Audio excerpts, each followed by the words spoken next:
Selamat pagi siswa-siswi kelas 11 IPS 1 SMA Negeri 3 Gunung Sitoli. Salam sehat. Ya ahum.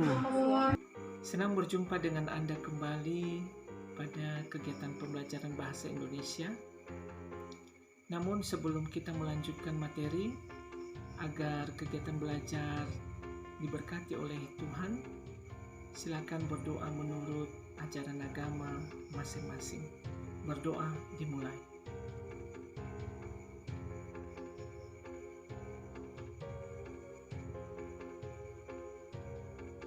Amin.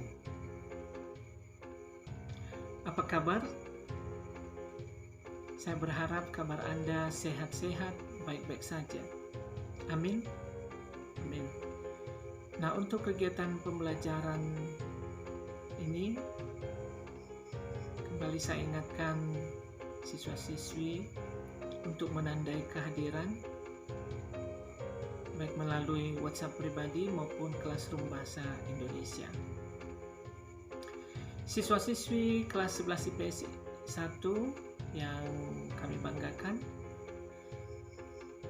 pada pertemuan minggu lalu Anda telah belajar materi bab 4 meneladani kehidupan dari cerita pendek, bagian A tentang mengidentifikasi nilai-nilai kehidupan dalam cerita pendek, dan bagian B yaitu mendemonstrasikan salah satu nilai kehidupan yang dipelajari dalam teks cerita pendek.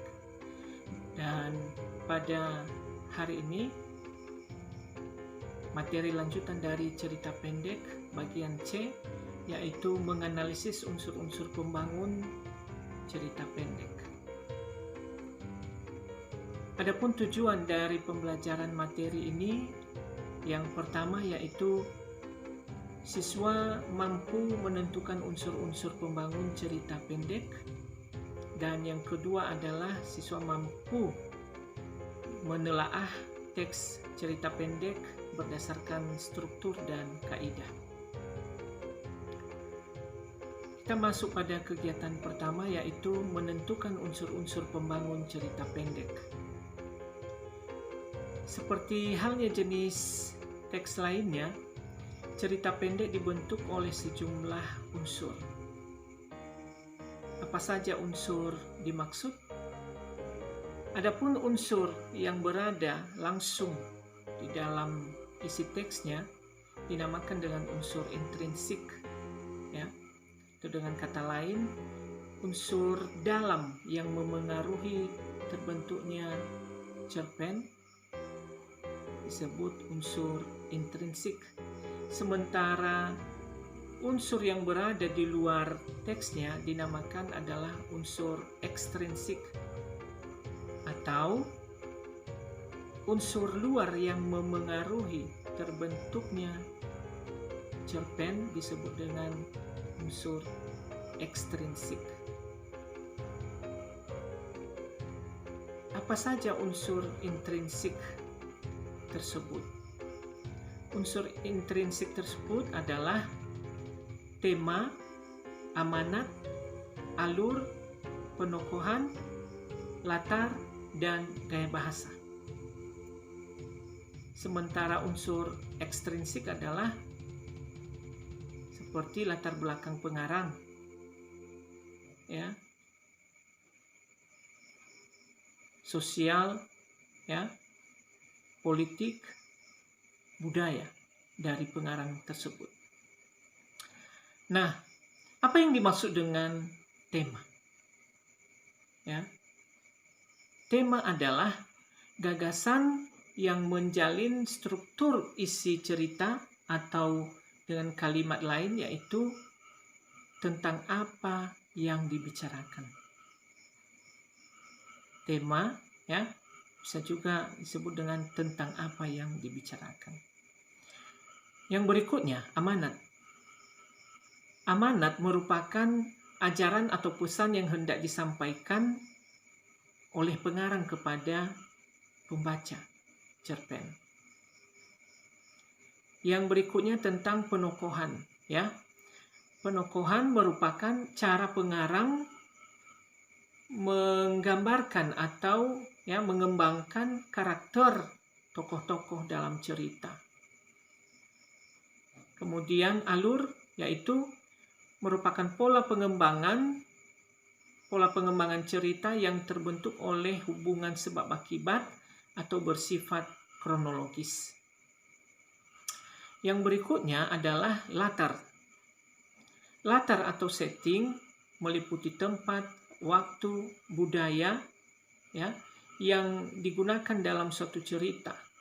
Ya. Latar dalam suatu cerita bisa bersifat faktual atau bisa pula berupa imajinatif. Sedangkan gaya bahasa ya, dalam cerita penggunaan bahasa berfungsi untuk menciptakan suatu nada atau suasana persuasif serta merumuskan dialog yang mampu memperlihatkan hubungan dan interaksi antara sesama tokoh di dalam cerpen. Kita masuk pada bagian yang kedua, yaitu menelaah teks cerita pendek berdasarkan struktur dan kaidah. Struktur cerpen merupakan rangkaian cerita yang membentuk cerpen itu sendiri. Dengan demikian, struktur cerpen tidak lain berupa unsur yang berupa alur, yakni berupa jalinan cerita yang terbentuk oleh hubungan sebab akibat ataupun secara kronologis. Secara umum, jalan cerita terbagi ke dalam beberapa bagian. Yang pertama yaitu pengenalan situasi cerita, ya, atau yang disebut dengan expression orientation. Yang kedua, pengungkapan peristiwa atau complication. Yang ketiga, menuju pada adanya konflik atau yang disebut dengan rising action. Yang keempat, puncak konflik atau yang disebut dengan turning point. Dan yang kelima adalah penyelesaian atau ending atau coda. Nah, demikian penjelasan tentang materi ini. Seandainya ada pertanyaan, boleh disampaikan ya melalui WhatsApp pribadi ataupun melalui Classroom Bahasa Indonesia. Selanjutnya ada latihan atau tugas yang menyertai materi, silakan dikerjakan.